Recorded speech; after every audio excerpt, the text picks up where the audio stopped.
ان سے تو میں نے رسمن پوچھا تھا، وہ لاپرواہ تھا۔ اور حسن بھائی نے بھی۔ جہنم میں گیا حسن۔ تم آفس جانا چاہتی ہو کہ نہیں؟ جانا چاہتی ہوں۔ اس کے بگڑنے پر وہ جلدی سے بولی۔ وہ کھل کر مسکرا دیا۔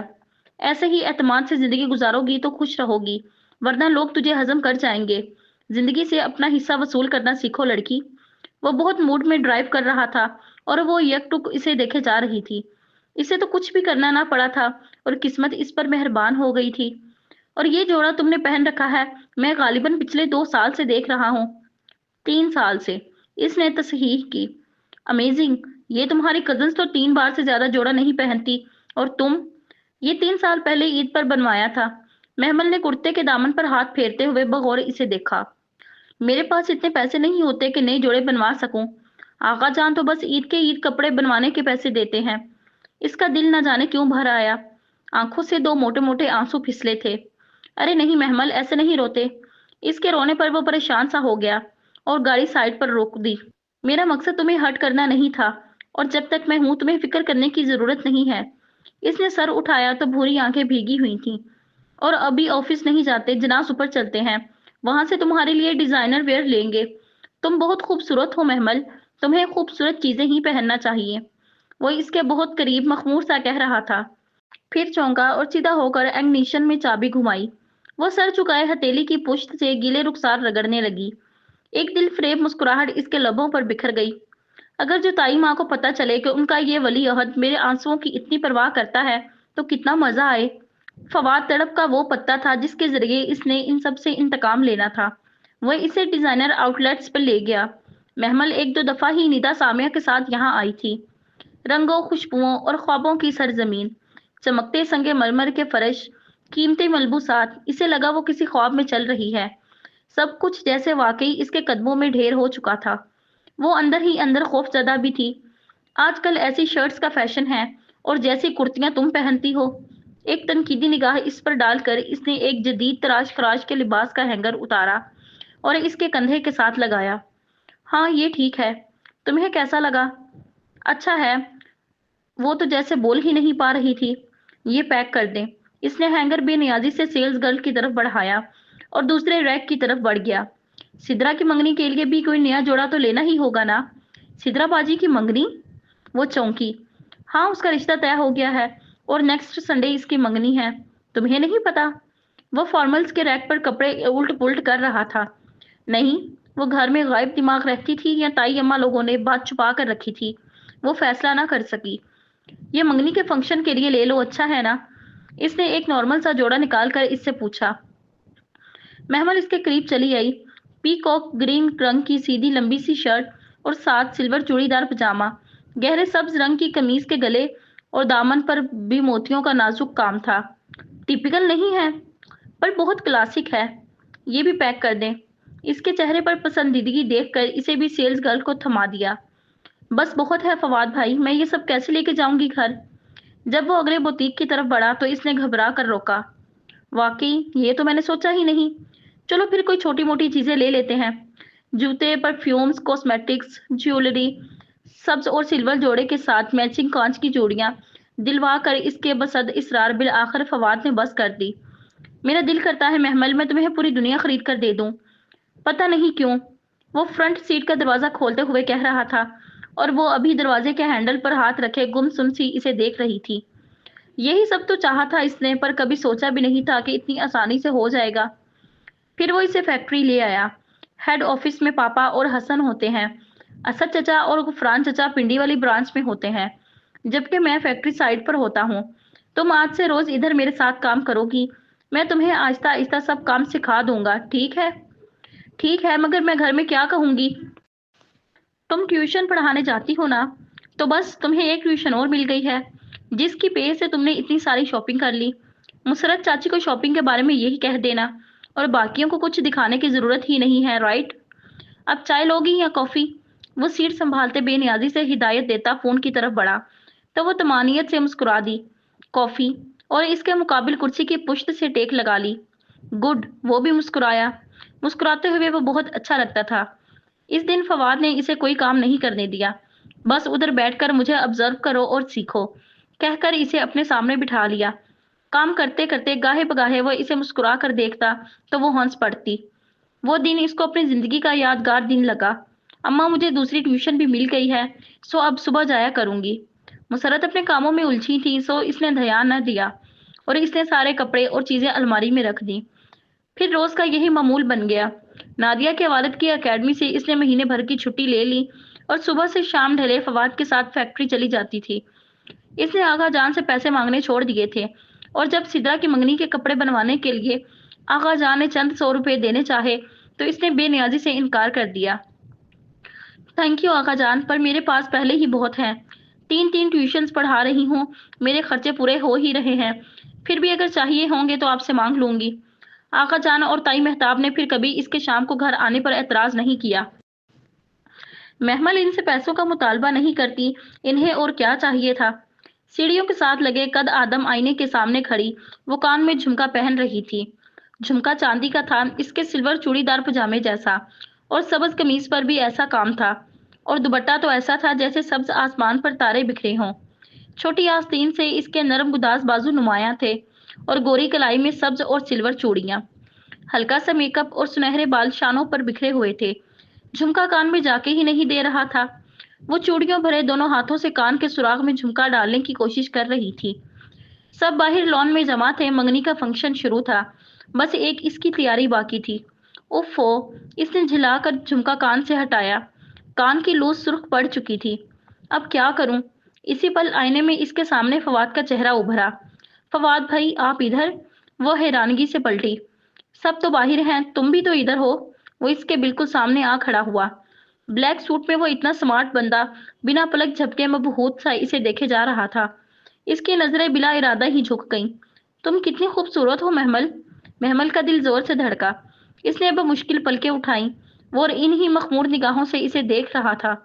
اس کی نظروں کی حدت سے وہ اس کے رخسار سرخ پڑنے لگے تھے۔ وہ جھمکا پہنا ہی نہیں جا رہا۔ وہ گھبرا کے ادھر ادھر دیکھ کر بولی، ادھر دکھاؤ۔ فواد نے اس کے ہاتھ سے جھمکا لیا، ذرا سا جھکا، ایک ہاتھ سے اس کا کان پکڑا اور دوسرے سے جھمکا ڈال دیا۔ لو، اتنی سی بات تھی اور تم نے پورا کان سرخ کر ڈالا۔ اس نے نرم لہجے میں کہتے ہوئے اس کے بھورے بالوں کو چھوا اور پیچھے ہٹ گیا۔ وہ بھی سنبھل کر جھمکے کا سہارا لگانے لگی۔ ایک دم ہی فواد کچھ کہے بنا باہر چلا گیا اور وہ پچھلے لمحے کے فسوں میں کھوئی ہوئی تھی۔ چونک کر پلٹی، وہ دروازہ بند کر کے جا چکا تھا۔ یہ کیا؟ وہ الجھ کر آئینے کی طرف پلٹی تو ٹھٹک گئی۔ حسن سیڑھیوں کے اوپر کھڑا تیکھی نظروں سے اسے دیکھ رہا تھا۔ وہ گڑبڑا کر جلدی سے بالوں میں برش پھیر کر جانے لگی، مگر حسن سیڑھیاں تیز تیز پھلانگتا نیچے آیا۔ اور اگر آج کے بعد میں نے تجھے فواد کے 10 فٹ کے قریب بھی دیکھا تو ٹانگیں توڑ دوں گا، گھر بٹھا دوں گا، سمجھی؟ غصے سے اس کی کلائی پکڑ کر اس نے اتنی زور سے جھٹکا دیا کہ اس کی چیخ نکل گئی۔ حسن بھائی، آئی سمجھ کے نہیں؟ اس نے دوبارہ جھٹکا دے کر اس کی کلائی چھوڑی اور ایک غصیلی نگاہ ڈال کر لمبے لمبے ڈگ بھرتا باہر چلا گیا۔ وہ ساکت سی اپنی جگہ پر کھڑی رہ گئی۔ اس نے سبز چوڑیوں والی کلائی پکڑی تھی اور آدھی سے زیادہ چوڑیاں تڑ تڑ ٹوٹ کر گرنے لگی تھی۔ بہت سا کانچ اسے چبھ گیا تھا اور جگہ جگہ سے خون کے قطرے رسنے لگے تھے۔ یہ حسن بھائی، انہیں کیا ہوا؟ وہ دکھ سے اپنی کلائی دیکھتی رہ گئی تھی۔ سبز کانچ کے ٹکڑے زمین پر بکھرے پڑے تھے۔ اس کی آنکھوں میں آنسو آ گئے۔ یتیم ہونے کا یہ مطلب تھا؟ جس کا دل چاہے اس پر ہاتھ اٹھائے۔ وہ آنسو پیتی، اندر کے زخموں کو بمشکل مرہم لگاتی زمین سے کانچ چننے لگی۔ دل چاہ رہا تھا وہ بہت روئے، مگر خود کو سنبھالتے وہ دوسری چوڑیاں پہن کر باہر آ گئی۔ سدرا بڑے صوفے پر دلہن کی طرح سجی سنوری بیٹھی تھی۔ عام سی شکل کی سدرا بہت میک اپ کے بعد بھی عام سی ہی لگ رہی تھی۔ اس کا منگیتر خاصا موٹا تھا اور خاصا شرمایا ہوا بھی۔ اس میں کچھ ایسا نہیں تھا کہ کوئی متاثر ہوتا، اور ندا سامیہ مسکرا مسکرا کر جلے ہوئے تبصرے بھی کر رہی تھی۔ سننے میں آیا تھا وہ مہتاب کی کسی سیکنڈ کزن کا بیٹا تھا، یہی اسلام آباد میں ایک اچھی پوسٹ پر کام کر رہا تھا۔ جانے کب رشتہ آیا اور ہاں ہوئی، اسے اور مسرت کو تو غیروں کی طرح خبر دی گئی۔ لون میں کمکموں اور روشنی کی بہار تھی۔ وہ جس وقت باہر آئی اس وقت رسم ہو رہی تھی اور سمدھنیں ایک دوسرے کو مٹھائی کھلا رہی تھی۔ سب ہنس بول رہے تھے۔ وہ خاموشی سے گھاس پر چلتی ہوئی ایک کرسی پر آ بیٹھی۔ اس کا دل اداس اور آنکھیں غمگین تھیں۔ فواد بھی وہیں سٹیج پر کسی بات پر ہنستا ہوا اپنے بہنوئی کو مٹھائی کھلا رہا تھا۔ محمل نے ارد گرد متلاشی نگاہوں سے دیکھا۔ سٹیج کے سامنے گھاس پر ساڑی میں ملبوس فضا اپنے کسی جاننے والی خاتون سے حسن کا تعارف کروا رہی تھی۔ حسن کا بازو تھامے بہت فخر سے وہ حسن کے بارے میں بتا رہی تھی اور وہ مسکراتے ہوئے اس عورت سے بات کر رہا تھا۔ اس نے بھی بلیک ڈنر سوٹ پہن رکھا تھا اور بلا شبہ وہ بھی بہت گڈ لکنگ تھا۔ محمل نے اسے دیکھا۔ اس پل اسے حسن سے بڑا منافق اور دوگلا بندہ کوئی نہ لگا۔ حسن نے اس کی نازک کلائی کو ہی نہیں اس کے دل کو بھی زخمی کیا تھا۔ سارے فنکشن کا مزہ خراب کر دیا تھا۔ وہ اتنی بد دل اور غمزدہ ہو کے بیٹھی تھی کہ اسے پتہ ہی نہیں چلا کہ کب وسیم اس کے پاس آ کر کھڑا ہو گیا۔ آج کتنوں کو گرانے کا ارادہ ہے سرکار؟ وہ ایک دم پاس آ کر بولا تو وہ اچھلی۔ وہ اپنے ازلی لوفرانہ انداز میں مسکرا رہا تھا۔ بڑے لشکارے ہیں چھوٹی کزن، خیریت؟ وہ معنی خیز مسکرایا تو وہ گھبرا کر اٹھی اور لڑکیوں کے گروپ کی طرف بڑھ گئی، ساتھ ہی بار بار پیچھے مڑ کر دیکھتی۔ وسیم ادھر ادھر گھومتے مسلسل اسے اپنی نگاہوں کے حصار میں لیے ہوئے تھا۔ وہ بچتی بچاتی لوگوں میں ہی گھری رہی۔ وہ سب کزنز بہت خوش اور ایک ساتھ مکمل نظر آ رہے تھے۔ صرف وہ ایک فالتو کردار تھی۔ حالانکہ کتنی ہی عورتوں نے پوچھا تھا یہ سبز اور سلور سوٹ والی لڑکی کون ہے؟ وہ تھی ہی اتنی منفرد اور دلکش اور ہر شے سے بے خبر۔ وہ سارا وقت افسردہ ہی رہی۔ سدرا کی منگنی پر جتنے شغل اور مزے کا اس نے سوچا تھا اس سے بڑھ کر بدمزہ ہوئی تھی۔ فواد اسے آفس میں چھوٹے موٹے کام دینے لگا، زیادہ تر سپرویژن کا کام دیتا۔ یہ ڈرافٹ بنانا ہے، اپنی نگرانی میں فائنانس کے ذاکر صاحب سے بنوا لاؤ، اس چیک پر سائن کروانا ہے فلاں صاحب سے کروا لاؤ، اور یہ سارے کام بہت اعتماد طلب ہوتے ہیں۔ اسے اچھا لگتا تھا، وہ اس پر بھروسہ کرتا ہے، اس کا خیال کرتا ہے۔ وہ ایک ساتھ ہی لنچ کرتے تھے، باقی وقت وہ آفس میں کام کرتا اور محمل اپنے کیبن میں بیٹھی دوسروں کا بغور مشاہدہ کرتی۔ کبھی کبھی اسے احساس ہوتا کہ اتنے دن گزر جانے کے بعد نہ تو وہ کام کو ٹھیک سے سمجھ پائی اور نہ ہی فواد کے زیادہ قریب آ پائی۔ وہ ہمیشہ اس کی پسند کی چیزیں منگواتا، اسے اس کے مشاغل اور سٹڈی کے بارے میں ہلکی پھلکی گپ شپ بھی کرتا، مگر اس شام آئینے کے سامنے جھمکا پہنانے جیسی بے خودی اور جرت دوبارہ نہیں کی تھی۔ اس روز صبح فواد کے ساتھ آفس نہیں گئی تھی۔ دوپہر میں اسٹاپ پر آنا، میں پک کر لوں گا، آج مجھے تم سے کچھ بات کرنی ہے، وہ صبح دھیرے سے کہہ گیا تھا اور اب وہ مسرور دوپہر کا انتظار کر رہی تھی۔ دوپہر کا انتظار کرتے ہوئے وہ اوپر ٹیرس پر بیٹھی چائے پی رہی تھی۔ جانے فواد کو کیا بات کرنا تھی، اتنا کیا خاص کام تھا؟ وہ ٹانگ پہ ٹانگ رکھے چائے کی سپ لیتی سوچ رہی تھی۔ نگاہیں یوں ہی ساتھ والوں کے لان میں بھٹک رہی تھیں۔ وہاں گھاس پر سفید چادر بچھی ہوئی تھی اور ان پر سفید شلوار قمیض اور سفید ٹوپی پہنے مدرسے کے بچے ہل ہل کر قرآن پاک پڑھ رہے تھے۔ درمیان میں ایک چھوٹی سی میز پڑی تھی جس پر ایک بڑا قرآن پاک اور کچھ سپارے پڑے ہوئے تھے، ساتھ ہی اگر بتیاں جل رہی تھیں۔ وہ بلا ارادہ ہی بڑے بند قرآن کو دیکھنے لگی۔ ذہن کے نہا خانوں سے وہ چہرہ نکل کر اس کے سامنے آ گیا، سیاہ فام لڑکی کا چہرہ، سیاہ آنکھیں اور موٹے موٹے سیاہ ہونٹ۔ وہ مصحف کو سینے سے لگائے لنگڑاتے ہوئے سڑک پر دور جا رہی تھی۔ کبھی اسے لگتا جاتے ہوئے اس کی آنکھوں میں آنسو تھے۔ وہ کیوں رو رہی تھی اسے سمجھ نہیں آئی تھی۔ اسی طرح بچے ہل ہل کر سپارے پڑھ رہے تھے۔ اس نے دیکھا کونے پر بیٹھے ہوئے ایک بچے نے صفحہ پلٹتے ہوئے ادھر ادھر دیکھا اور 2-3 صفحے ایک ساتھ پلٹ دیے اور پھر بلند آواز میں لہک لہک کر پڑھنے لگا۔ نہ چاہتے ہوئے بھی محبل ہنس دی۔ وہ چھوٹا سا بچہ اپنی دانست میں آس پاس کے لوگوں کو دھوکہ دے رہا تھا یا پھر رب کو وہ جان نہیں پائی۔ بچے آہستہ آہستہ اٹھ کر سپارے رکھنے لگے، یہاں تک کہ سارے سپاروں کا واپس ڈھیر میز پر لگ گیا تو قاری صاحب نے پاس کھڑے ملازم کو بلایا۔ قرآن خوانی ہو چکی ہے، بریگیڈیئر صاحب کو بلا دیں، آ کر دعا میں شرکت کر لیں۔ ملازم سر ہلا کر اندر چلا گیا۔ وہ فواد کو بھول کر دلچسپی اور تجسس سے ریلنگ پر جھکی ساری کارروائی دیکھنے لگی۔ سر کہہ رہے ہیں وہ بیزی ہیں، دعا میں شرکت نہیں کر سکتے، مگر آپ کا شکریہ کہ آپ نے قرآن پڑھا دیا۔ سر کہہ رہے ہیں کہ انہیں سکون نہیں ہے، باقی سب ٹھیک ہے، بس یہی دعا کروا دیں کہ انہیں سکون مل جائے۔ قاری صاحب نے گہری سانس لی اور دعا کے لیے ہاتھ اٹھا لیے۔ وہ جیسے شوقڈ سی سارا منظر دیکھ رہی تھی۔ دل میں نامعلوم افسوس سا اتر آیا تھا، ایک عجیب سا احساس ندامت، عجیب سی بے کلی۔ وہ اس احساس کو کوئی نام تو نہ دے پائی پر کپ اٹھا کر نیچے آ گئی اور پھر دوپہر کو وہ اس واقعے کو بھول بھال چکی تھی۔ اسٹاپ پر ٹائم پہ فواد کی مرسڈیز آتی دکھائی دی تو وہ خوش اور پرشوق بینچ سے اٹھی۔ کیسی ہو؟ وہ دروازہ کھول کر اندر بیٹھی تو وہ مسکرا کر جیسے بے تابی سے پوچھ رہا تھا۔ ٹھیک ہوں فواد بھائی، آپ کیسے ہیں؟ وہ سادگی سے کہہ کر بیگ کندھے سے اتار کر پیچھے رکھنے لگی۔ اپنے انداز سے اس نے کبھی ظاہر نہیں کیا تھا کہ وہ فواد کے جذبات تک رسائی حاصل کر چکی ہے۔ وہ خود کو ہمیشہ اس کے احسانوں کے بوجھ تلے ممنون ظاہر کرتی۔ آج کا دن بہت اسپیشل ہے محمل، وہ کار سڑک پر ڈال کے بہت جوش سے بتا رہا تھا، آج مجھے تم سے بہت کچھ کہنا ہے۔ جی کہیے۔ او نو، ابھی نہیں، ابھی سرپرائز ہے، نہیں کھول سکتا۔ اچھا، ایسا کیا ہے فواد بھائی؟ تم خود دیکھ لینا۔ خیر، ابھی تو ہم شاپنگ پہ جا رہے ہیں، تمہارے لیے کچھ بہت اسپیشل لینا ہے۔ کپڑے؟ مگر ابھی تو کوئی خاص فنکشن بھی نہیں ہے۔ ہے نا، آج بہت کچھ خاص ہے۔ اچھا، کون کون ہوگا ادھر؟ میں اور تم۔ اس نے مبہم سا مسکرا کر اس کی آنکھوں میں دیکھا۔ آفس میں؟ وہ کچھ سمجھ رہی تھی مگر انجان بنی رہی۔ او نو، میرٹ میں آج ہم ساتھ ڈنر کریں گے۔ میرٹ؟ لمحے بھر کو تو وہ سانس لینا بھول گئی تھی۔ میرٹ میں ڈنر تو کیا، اس نے تو کبھی میرٹ کے اندر سے شکل بھی نہیں دیکھی تھی۔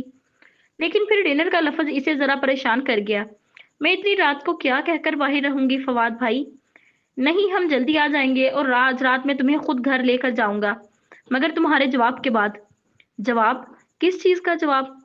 کچھ پوچھنا ہے تم سے۔ اس کا دل زور سے دھڑکا۔ کیا وہ جو سمجھ رہی تھی صحیح تھا؟ مگر کیا؟ یہ تو وہی بتاؤں گا۔ آؤ کچھ کپڑے لیتے ہیں تمہارے۔ وہ کار پارک کر کے سیٹ بیلٹ ہٹا رہا تھا۔ مگر یہ ٹھیک تو ہیں، اس نے معمولی سا احتجاج کیا۔ او نو، آج تمہیں اسپیشل تیار ہونا پڑے گا۔ اس کے انداز میں نرم سی ڈھونس تھی۔ وہ ہنس کر اچھا کہتے ہوئے نیچے اتری۔ وہ اسے ایک خاصے مہنگے بوتیک میں لے گیا۔ کپڑوں سے زیادہ کپڑوں کی قیمتیں ہوش اڑا رہی تھی۔ وہ خود ہی آگے بڑھ کر کپڑوں کو الٹ پلٹ کر دیکھنے لگا۔ پھر رک کر پوچھا، تمہیں ساڑیاں پسند ہے محمل؟ ساڑیاں؟ وہ حیران ہوئی۔ جی، مگر وہ بہت فارمل ہے۔ کوئی اگر مگر نہیں۔ یہ ساڑی دیکھو کیسی ہے۔ اس نے ایک سیاہ ساڑی آگے کی۔ سیاہ شفون کی ساڑی پر سلور مکیچ بکھری تھی۔ یہ اتنی خوبصورت جھلملاتی ساڑی تھی کہ نظریں خیرہ کرتی تھی۔ اچھی ہے، مگر میں بہت قیمتی، تم سے زیادہ قیمتی نہیں۔ یہ پیک کر دے۔ پھر میچنگ جوتے اور ایک سلور نگوں والا آرٹیفیشل سیٹ لیتے وقت خاصا وقت لگ گیا تھا۔ دوپہر ڈھلنے لگی تھی جب وہ ایک جیولری شاپ کی دکان میں داخل ہوئے۔ Gold and diamond jewellery shop میں محمل کا دل زور سے دھڑکا تھا۔ کیا فواد اس کے لیے کچھ اتنا قیمتی لینے جا رہا تھا؟ کیا وہ اس کے لیے اتنی خاص تھی؟ ڈائمنڈ رنگز دکھائیے۔ وہ کرسی کھینچ کے ٹانگ پہ ٹانگ رکھے بیٹھا قدرے تحکم و رعب سے بولا تو محمل تو سانس لینا بھول گئی۔ خدا اس طرح چھپڑ پھاڑ کر بھی مہربان ہوتا ہے، اسے آج پتہ چلا تھا۔ معمر، بار رئیس سنار صاحب نے فوراً کچھ سیاہ کیس آگے کیے اور جیسے جیسے وہ سیاہ کیس کھولے جا رہا تھا، جگر جگر کرتی ہیرے کی انگوٹھیوں سے اس کی آنکھیں چندیا رہی تھیں۔ سر، سولیٹیئر میں دکھاؤں؟ ہاں بالکل۔ وہ تو بالکل چپ بیٹھی تھی، سمجھ میں نہیں آ رہا تھا کہ ریئیکٹ کس طرح کرے۔ فواد کو کوئی رنگ پسند نہیں آ رہی تھی۔ وہ اس سے رائے بھی نہیں لے رہا تھا، بس دھڑا دھڑ انگوٹھیاں رد کرتا جا رہا تھا۔ یوں کرو، تم پہلے تیار ہو جاؤ، رنگ بعد میں لے لیں گے۔ شاپ سے نکلتے ہوئے اس نے گھڑی دیکھی۔ میری 6 سے 7 ایک میٹنگ ہے، بہت ضروری ہے، مس نہیں کر سکتا۔ 6 سے 7 تمہیں میرے ساتھ آفس میں بیٹھنا پڑے گا اور پھر 7 بجے ہم اکٹھے میرٹ کے لیے نکلیں گے۔ سو تم ابھی تیار ہو جاؤ۔ کدھر؟ وہ واقعی حیران ہوئی تھی۔ پارلر میں، اور کدھر؟ میں نے تمہارے لیے اپوائنٹمنٹ لے لی تھی، تم صرف اندر جانا اور وہ تمہیں تیار کر دیں گی۔ وہ اس سے قریبی پارلر لے آیا تھا اور پھر ویسے ہی ہوا جیسے اس نے کہا تھا۔ محض 1 گھنٹے بعد جب اس نے پارلر کے قد آدم آئینے میں خود کو دیکھا تو اسے خود پر رشک آیا۔ سیاہ مکیش والی دلکش ساڑی میں اس کا دراز قد سیاہ سلور پینسل ہیل کے باعث اور نمایاں ہو گیا تھا۔ لمبی سراہی سی گردن اونچے جوڑے کے باعث بہت بے حد دلکش لگ رہی تھی۔ جوڑے سے کچھ لٹیں گھنگریالی کر کے اس کی گردن اور چہرے پر جھول رہی تھی۔ لائٹ لپسٹک کے ساتھ بلیک سموکی آئیز اور بلیک بلاؤز کی چھوٹے بازو سے جھلکتے اس کے بے حد گورے سنہرے بازو، ذرا سی محنت سے وہ اتنی خوبصورت لگ رہی تھی کہ خود کو دیکھ دیکھ کر اس کا دل نہیں بھر رہا تھا۔ وہ باہر آئی تو وہ جو اس کے انتظار میں گاڑی سے ٹیک لگائے کھڑا تھا، ایک دم سیدھا ہوا اور پھر مبہوت سا دیکھتا رہ گیا۔ وہ ساڑی کا پلو انگلی پر لپیٹے احتیاط سے پارلر کی سیڑھیاں اتر رہی تھی۔ اتنی حسین ہو تم محمل، مجھے اتنے برس پتہ ہی نہیں چلا۔ وہ جیسے متاثر سا ہوا تھا۔ وہ بے اختیار مسکرا دی۔ تھینک یو، چلیں؟ اس نے آسمان کو دیکھا جہاں شام ڈھلنے کو تھی۔ ہاں، میری میٹنگ شروع ہونے میں زیادہ وقت نہیں ہے، چلو۔ ایک بھرپور مسکراتی نگاہ اس پر ڈال کر وہ کار کا لاک کھولنے ہی لگا تھا کہ اس کا فون بجا۔ اس وقت کون؟ کہتے کہتے اس نے اسکرین کو دیکھا اور جلدی سے سیل کان کے ساتھ لگا لیا۔ جی ملک صاحب، خیریت؟ جی کیا مطلب؟ اس نے لب بھینچ کر کچھ دیر دوسری طرف ہونے والی بات سنی۔ مگر آپ نے ان کو بتایا کہ میں نے ہی بھیجا ہے۔ مگر کیوں؟ انہوں نے سائن کیوں نہیں کیے؟